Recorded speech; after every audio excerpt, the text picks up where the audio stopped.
Mitsubishi has chalked up 4 decades in Australia marketing vehicles under its own brand name. For nearly 30 of those years, it was a local manufacturer, building cars at the old Chrysler plant at Tonsley Park in the southern suburbs of Adelaide.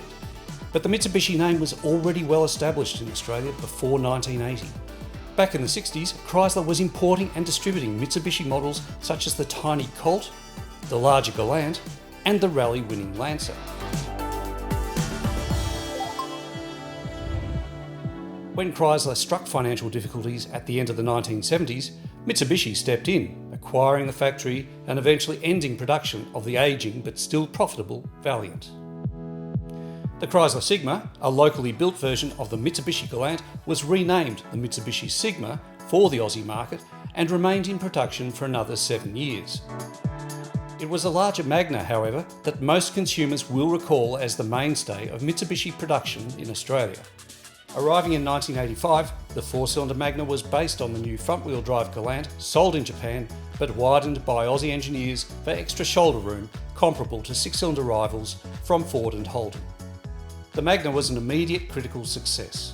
Sold in both sedan and wagon styles, it won the 1985 Wheels Car of the Year award and also winning other awards from around the country.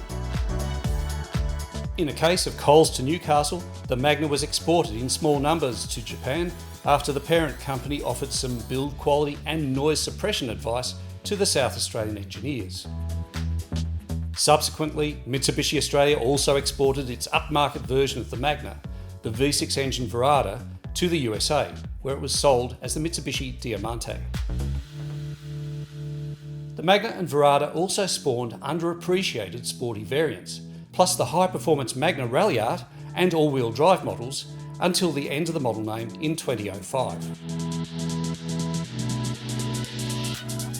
Based on the American market Galant, the new Mitsubishi 380 never hit the heights for domestic sales and failed to find the export market business it needed to be a success. Mitsubishi entered production of the 380 in 2008 and closed the Tonsley Park plant at the same time. Mitsubishi Australia sold imported vehicles alongside the locally built cars as well.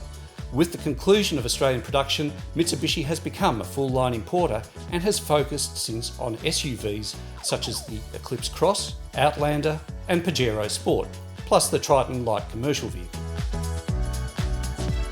And sitting just outside the top 3 brands for sales in 2020, Mitsubishi Australia looks well placed to trade on its name for safe, reliable and comfortable vehicles to notch up a half century 10 years from now.